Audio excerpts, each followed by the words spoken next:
Hello everyone, आपका एक बार फिर से वेलकम करते हैं आज के हमारे इस फ्रेश वीडियो पे। तो आज इस वीडियो के अंदर मैं आपके साथ डिस्कस करूंगा axis growth opportunity fund diet growth के बारे में। इसमें मैं आपसे डिस्कस करूंगा कि ये जो axis growth opportunity fund diet growth है, इसने पिछले 1 साल, 3 साल, 5 साल या फिर एनुअल रिटर्न क्या दिया है, आज के डेट में इसका एक नवी का प्राइस क्या है, ये कितनी स्टार रेटिंग म्यूचुअल फंड है, इसमें आप मिनिमम एसआईपी अमाउंट क्या लगा सकते हैं और इसका फंड साइज क्या है। साथ ही साथ मैं आपसे डिस्कस करूंगा कि इसके अंदर कौन कौन सा स्टॉक लिस्टेड है, और अगर आप इस म्यूचुअल फंड में कुछ पैसा जमा किए होते हैं तो पिछले 1 साल, 3 साल, 5 साल के अंदर आपको क्या रिटर्न देखने को मिलता है। और लास्ट में मैं आपसे डिस्कस करूंगा कि क्या हमें axis growth opportunity fund diet growth के अंदर इन्वेस्टमेंट करना चाहिए या फिर नहीं करना चाहिए। यदि आपने ऑलरेडी किया है तो क्या अपना एसआईपी या फिर लमसम कंटिन्यू रखेंगे या फिर इससे हम बाहर हो जाएंगे। ये भी जानकारी कंप्लीट इस वीडियो के अंदर आपको मिलने वाली है, तो इस वीडियो को लास्ट तक जरूर देखिएगा। तो सबसे पहले इसकी बात कर लेते हैं। पिछले 1 साल का जो रिटर्न है वो है 50.56% का रिटर्न है। 3 साल के रिटर्न के ऊपर बात करते हैं तो 3 साल में 21.78% का रिटर्न है। 5 साल के रिटर्न के ऊपर बात करते हैं तो 5 साल में 23% का रिटर्न है। और अगर एनुअल रिटर्न की हम लोग बात करते हैं तो एनुअल रिटर्न है 22.62% का। अगर आप म्यूचुअल फंड में इन्वेस्टमेंट करना चाहते हैं और आपको नहीं पता कि किस तरीके से हम लोग इन्वेस्टमेंट अपना स्टार्ट कर सकते हैं, तो अभी आपको एक स्क्रीन पे मेरा व्हाट्सएप नंबर शो हो रहा होगा, तो इस व्हाट्सएप नंबर पे कांटेक्ट कीजिए। ये मेरा पर्सनल व्हाट्सएप नंबर है। तो मैं आपको गाइड करूंगा कि किस तरीके से म्यूचुअल फंड में अपना पैसा इन्वेस्ट करते हैं। अब हम लोग इसका एनएबी के ऊपर बात करते हैं तो आज के डेट में इसका एक एनएबी का प्राइस है 30 रुपया 36 पैसा। रेटिंग की बात करते हैं तो ये 4 स्टार रेटिंग म्यूचुअल फंड है। इसमें आप मिनिमम एसआईपी अमाउंट 100 रुपया लगा सकते हैं और इसका जो फंड साइज है वो है 11,310 करोड़ का। अब बात करते हैं इसकी मंथली एसआईपी के ऊपर में। यदि आप इस म्यूचुअल फंड के अंदर 5,000 रुपया पर मंथ जमा किए होते तो 1 साल में आपका पैसा जमा होता 60,000 रुपया, आपको मिलता है 71,204 रुपया। 3 साल की बात करते हैं तो 3 साल में आपका पैसा जमा होता है 1,80,000 रुपया, आपको मिलता है 2,47,184 रुपया। 5 साल की बात करते हैं तो 5 साल में आपका पैसा जमा होता है 3 लाख रुपया, आपको मिलता है 5,45,810 रुपया। अब अगर बात करते हैं इस म्यूचुअल फंड के अंदर आप एक बार में 1 लाख रुपया का लमसम किए होते तो 1 साल में आपका 1 लाख रुपया 1,50,560 रुपया होता। 3 साल में आपका 1 लाख रुपया 1,80,604 रुपया होता और 5 साल में आपका 1 लाख रुपया 2,81,530 रुपया होता। अगर अभी तक आप अपना डीमेट अकाउंट आप स्टॉक में ओपन नहीं किए हैं और ओपन करना चाहते हैं तो इस वीडियो के डिस्क्रिप्शन में मैंने अपना रेफरल लिंक दिया है। यदि आप मेरे रेफरल लिंक से आप स्टॉक में अपना डीमेट अकाउंट ओपन करेंगे तो आपको 500 से लेकर के 1,000 रुपये तक का कैश बोनस देखने को मिलेगा।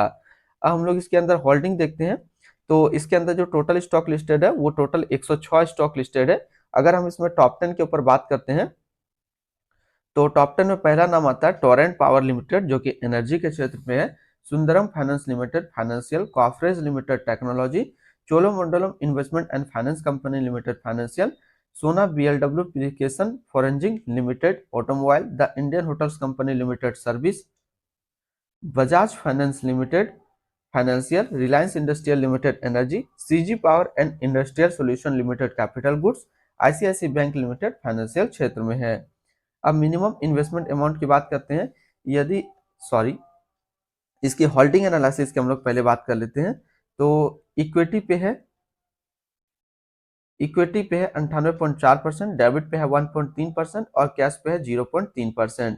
अब इस इक्विटी को यदि सेक्टर वाइज देखते हैं तो फाइनेंशियल पे है 17.3, अदर्स पे है 13.7, सर्विस पे 12.5, टेक्नोलॉजी पे 11.6, हेल्थ केयर पे 10.8, एनर्जी पे 10.1, कैपिटल गुड्स पे 9, ऑटोमोबाइल्स पे 8 और केमिकल पे है 7%।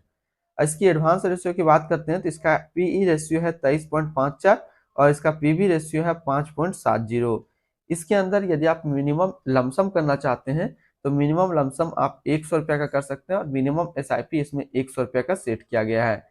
अब हम लोग इसमें रिटर्न एंड रैंकिंग के ऊपर बात करते हैं और यहीं पे आपको समझ में आएगा कि क्या हमें इस म्यूचुअल फंड के अंदर अपना पैसा इन्वेस्ट करना चाहिए या फिर नहीं करना चाहिए।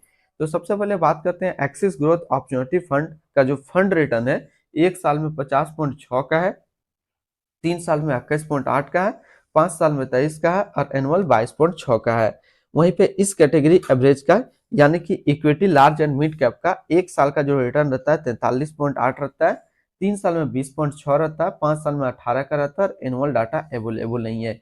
तो यहाँ से देखा जाए तो ये म्यूचुअल फंड यदि आप equity large and mid cap के में इन्वेस्टमेंट करना चाह रहे हैं तो आपके लिए ये म्यूचुअल फंड एक अच्छा अपॉर्चुनिटी बन सकता है, क्योंकि इसने 1 साल, 3 साल और 5 साल में भी अपना कैटेगरी एवरेज से भी ज्यादा रिटर्न निकाल करके आपको दिया है। अब बात करते हैं इसकी एक्सपेंस रेशियो का। तो इसका एक्सपेंस रेशियो है 0.57% का। एग्जिट लोड की बात कर लेते हैं। यदि आप इन्वेस्ट किया हुआ पैसा 12 महीने के अंदर अपना इन्वेस्टमेंट का 10% से ज्यादा निकालते हैं तो आपको 1% का एग्जिट लोड देना होगा। और स्टम्प ड्यूटी की बात करते हैं तो स्टम्प ड्यूटी है 0.005%। अब हम लोग बात करते हैं इसकी fund house and investment objects को। तो axis mutual funds total assist में इंडिया पे नंबर 7 में रैंक करता है। ये म्यूचुअल फंड स्टार्ट हुआ 4 सितंबर 2009 को। इसका टोटल असिस्ट अंडर मैनेजमेंट है 2,81,365 करोड़ का। बात करते हैं axis growth opportunity fund direct growth. ये एक इक्विटी म्यूचुअल फंड है जो कि लॉन्च किया गया है एक्सिस म्यूचुअल फंड की तरफ से। ये म्यूचुअल फंड स्टार्ट हुआ 4 सितंबर 2009 को। जिनेश गोपानी, हितेश दास दोनों इस फंड का करंट फंड मैनेजर है। इस फंड का करंटली असिस्ट अंडर मैनेजमेंट है 2,81,365 करोड़ का और लेटेस्ट एनएवी है 30 रुपया 36 पैसा। बात करते हैं axis growth opportunity fund direct growth. ये काफी हाई रिस्क म्यूचुअल फंड है। इसमें मिनिमम एसआईपी अमाउंट 100 रुपया का सेट किया गया है और मिनिमम लमसम भी 100 रुपया का सेट किया गया है। यदि आप 12 महीने के अंदर अपना इन्वेस्टमेंट का 10% से ज्यादा निकालते हैं तो आपको 1% का यहाँ पे एग्जिट लोड देना होगा। तो आज इस वीडियो के अंदर मैंने आपके साथ डिस्कस किया एक्सिस ग्रोथ अपॉर्चुनिटी फंड के बारे में। तो फिर मिलते हैं हम लोग नेक्स्ट को इस तरीके का वीडियो की अच्छी जानकारी को लेकर के।